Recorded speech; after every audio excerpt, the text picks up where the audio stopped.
తాకట్లో ఉన్న మీ బంగారాన్ని విడిపించి ఆ రోజు ఆన్లైన్ రేటుకి కొంటాం. Sharma gold company. నమస్కారం, వెల్కమ్ టు సుమన్ టీవీ. నేను గీతాంజలి. ప్రస్తుతం మనతో పాటు శివరుద్ర సాధు గురుగారు ఉన్నారు. వారితో మాట్లాడదాం. గురుగారు నమస్కారం అండి. నమస్కారం. చెప్పమ్మా. కుటుంబంలో ఎవరైనా చనిపోతే మళ్ళీ వారు అదే కుటుంబంలో జన్మిస్తారా? ఎందుకంటే ఎంత మురిసిపోతారో, మళ్ళీ మా నాన్నే పుట్టాడు, మా అమ్మే పుట్టింది, మా అబ్బాయి ఇలా మళ్ళీ పుట్టాడు, ఒకవేళ యుక్త వయసులో చనిపోతే, ఇట్లా రకరకాలుగా వింటూ ఉంటాం. అని అది సాధ్యమా, నిజమా, అబద్ధమా? ఇది కేవలం మురిసిపోవడం వరకు మాత్రమేనా? వాస్తవం. ధర్మం ఎలా ఉంటుందంటమ్మా, నేను మొదట చెప్పింది కూడా ఒక వంశ ఆది బీజం అనేది ఏంటంటమ్మా, ఒక వ్యక్తి నుంచి వంశం అభివృద్ధి చెందుతూ చెందుతూ చెందుతూ వచ్చినప్పుడు పాపం జరుగుతుంది, పుణ్యము జరుగుతుంది. కొంతమంది వికలాంగులు పుడతారు, లైక్ పోలియో. ఆ తల్లికి మాత్రం చాలా గౌరవంగానే ఉంటుంది, కానీ మనం చూడడానికి మనకు కొంచెం బరువులా అనిపిస్తుంది, కానీ ఆవిడకి అనిపించదు. ఎందుకు అసలు అదే అంత స్థితిలో కనాల్సిన అవసరం ఏముంది? టిఫా స్కాన్స్ లేకపోతే ఇంకా మల్టిపుల్ స్కాన్స్ ఎన్నో వచ్చినా కూడా ఎందుకు బేర్ చేస్తారు అన్న విషయం చూస్తామా. ఒక వ్యక్తి వాళ్ళ యొక్క వంశంలో చేసిన గొప్ప గొప్ప గొప్ప పనులు ఏవైతే ఉంటాయమ్మా, వాటిని అనుభవించడానికి పుడతాడు. ముఖ్యంగా ఎందుకు అనుభవించడానికి పుట్టాలి? కష్టపడతాడు, బాగా 10 మంది పిల్లల్ని కంటాడు, బారెడు ఇల్లులు కట్టుకుంటాడు. అప్పటికే ఆయన జీవితం అంతా అయిపోయి 60-70 ఏళ్ళు వచ్చేస్తాడు. ఆయన జీవితం అంతా అక్కడికి ఆగిపోతుంది. ఈయన కోరికల్లా ఏముంటుందంటే, నేను బాగుండి నలుగురుల పేరు లేకపోతే ఇంకేదో సంపాదించుకోవాలనుకుంటాడు, కానీ ఆ పరిస్థితి ఎప్పటికీ తీసుకొచ్చుకోలేకపోతాడు.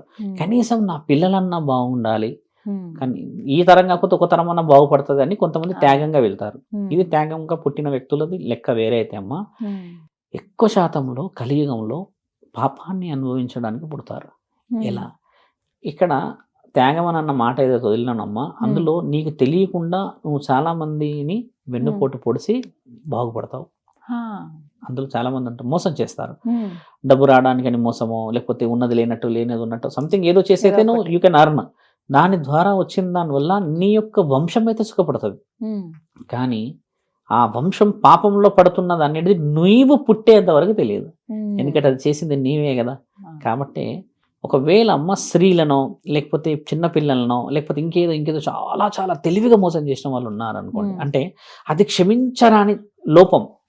విగ్రహాలని ధ్వంసం చేయడం, తన్నడం, ఆ విగ్రహంలో దేవతలని అవహేళన చేసేసి తల నరకేయడాలు, చేతులు పీకేయడాలు, ఇంకెలాంటి కొన్ని చేస్తారు కదమ్మా. వీళ్ళు వికలాంగులై అదే కుటుంబంలో పుడతారు.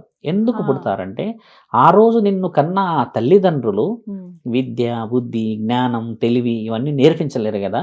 నేర్పించినందుకు నీవు ఇలా అయ్యావు కదా. నీవు ఇలా అయితే ఒక వ్యక్తిని కూడా బాగుపరచలేకుండా చాలా నాశనం పట్టించావు కాబట్టి, నష్టం చేసావు కాబట్టి, నిన్ను మోసే బాధ్యత ఆ తల్లిదండ్రులకే ఇస్తాడు. మళ్ళీ ముమ్మాటికి నువ్వు చేసిన ఈ తప్పుల ప్రాయశ్చిత్తం ఎలా కావాలి? ప్రాయశ్చిత్తం కావాలంటే నువ్వేం చేయాలి? ఒకటి భిక్షాటన చేయాలి, కానీ భిక్షాటన అంత తెలివిగా ఎవరు చేయరు, అహం చావాలి.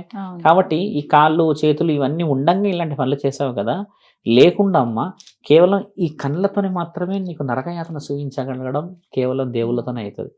కాళ్ళు పని చేయవు, తల పని చేయదు, నీ యొక్క ఎక్కడ చూసిన న్యూరో సిస్టమ్ అంతా జీరో అయి ఉండి పొట్ట ఇలా బయటికి వచ్చి ఉంటాయి, కాళ్ళు సన్నగా, చేతులు సన్నగా ఉంటాయి, తల్లి చేతుల్లోనే ఉంటావు. ఈ తల్లి ఎందుకు మోస్తుంది తెలుసా అమ్మ?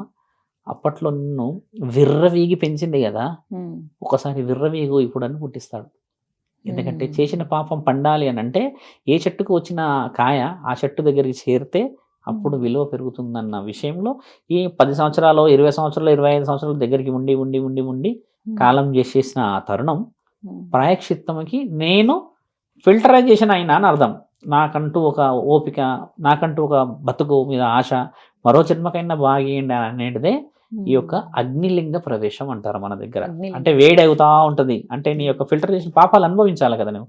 ఆ తల్లిదండ్రులు ఏంటంటమ్మా ఇష్టంగానే స్వీకరిస్తారు వాళ్ళని. ఎందుకు ఆ తల్లిదండ్రులు స్వీకరిస్తారంటే, ఆ తల్లిదండ్రులు తప్పితే నిన్ను నీ పక్కనున్న అన్నా తమ్ములు కూడా మోయలేరు. కన్నా పేగుకున్న బలమే ఆవిడ. నువ్వు పక్కన అన్నదమ్ములు చూడరమ్మా, దుస్తులు కూడా వేయరు తల్లి. సందర్భం వచ్చింది కాబట్టి చెప్తున్నాము. 3 సంవత్సరాల క్రితం శ్రీశైలం వెళ్ళాను నేను. వెళ్ళినప్పుడు ఏంటంటమ్మా, వస్తూ ఉన్నాను ఇలాగా, దర్శనం చేసుకొని బయటకు వచ్చాక ఒక తల్లి, ఒక అబ్బాయి 14 సంవత్సరాలు ఇలా కాళ్ళ మీద కూర్చొని అడుక్కుంటుంది. ఆయన తల ఇంతలా ఉందమ్మా, కళ్ళు ఇంత పెద్ద పెద్దగా ఉన్నాయి, ఈ మెడ నుంచి ఈ భాగం అంతా ఇంకా మొత్తం జీరో, ఇక మనిషి ఈ పొట్ట ఒకటే బయటకు ఉంది, ఎముకలన్నీ బయటకు వచ్చాయి, ఈ చేతులు సన్నగా ఉన్నాయి అంతే. పనులు అమ్మ బయటికి కనబడుతున్నాయి ఇట్లా పెద్ద పెద్ద పెద్ద పెద్ద పనులు, అంటే చాలా అందహీనంగా ఉన్నాడు. ఎవరైనా ఏంది అని ఇట్లా మనం సహజంగా అయితే గమనిస్తాం. నేను ఒక సాధువుని కాబట్టి చూసుకుంటూ పోతుంటా కదమ్మా. నేను పోయిన తర్వాత ఆమె చూసింది, నేను చూసాను, ఇలా చూసి నేను అక్కడ కిందకి ఇలా కూర్చున్నా, త్రిశూల పక్కన పెట్టి కింద కూర్చున్నా. ఏందమ్మా తింటాడా మాట్లాడతాడా అని అడిగిన. అంటే మాట్లాడాడు స్వామి, ఆయన చాలా చాలా చాలా తక్కువ కళ్ళు తెరవడం కూడా, ఎప్పుడో తెరుస్తాడు కళ్ళు అంతే అని అన్న. ఈ కంటి దగ్గర కూడా అన్ని ఈగలు ఈ పురుగులు వాళ్తున్నాయి, అంటే అంత ఆ తల్లి కూడా ఓపిక నశించే స్థితిలో ఉంది.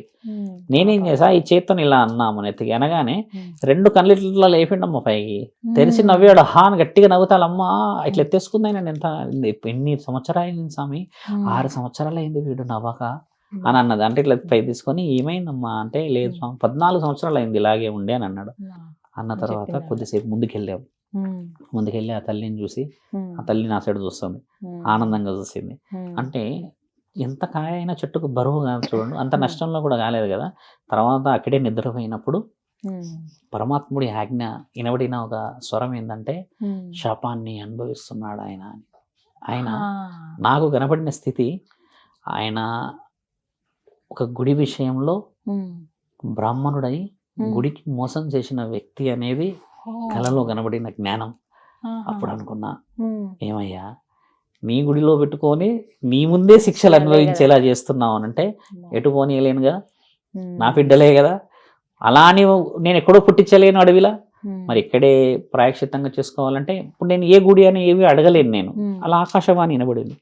అట్లా ఆ ప్రాంతంలో అమ్మ 16 మంది ఉన్నారంట. అంటే గుడిల విషయంలో తప్పు చేసిన వాళ్ళని బాగా అద్భుతంగా శిక్షలు వేస్తారమ్మ దేవుళ్ళు. మనం అనుకుంటాం ఈడే పాపం చేసిండు, ఏ పాపం చేయడు దేవుడు. నీకు పూటకి గతి లేకుండా శరీరం బాగిస్తాడు. ఎక్కడైతే నువ్వు తెలివిగా దేవుణ్ణి తంతావో, దేవుణ్ణి ఇబ్బంది పెడతావో అమ్మా, అలాంటి వాళ్ళని మాత్రం బహు ఉత్తమంగా పుట్టిస్తాడు తల్లి.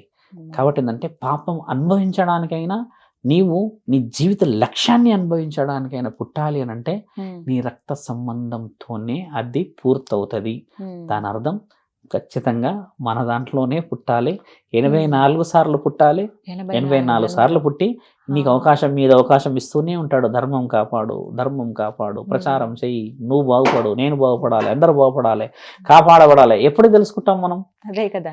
అందరు ఏమంటారు, 7 జన్మలు ఉన్నాయి అంటారు తల్లి. 7 జన్మలు కేవలం భార్యాభర్తలకే ఉంటాయి. For only love 7 generations. ప్రేమకి 7 జన్మల బంధం ఆడవాళ్ళకి మగవాళ్ళకి అది భార్య భర్త దాంపత్యానికే ఇస్తారు. 84 జన్మలు వంశంలో ఇస్తాడు. అంటే నీ భార్య 7 జన్మలకి 7 జన్మలు అనుభవించొచ్చేమో, అలాంటిది ఉంటుంది పుణ్యవతలు.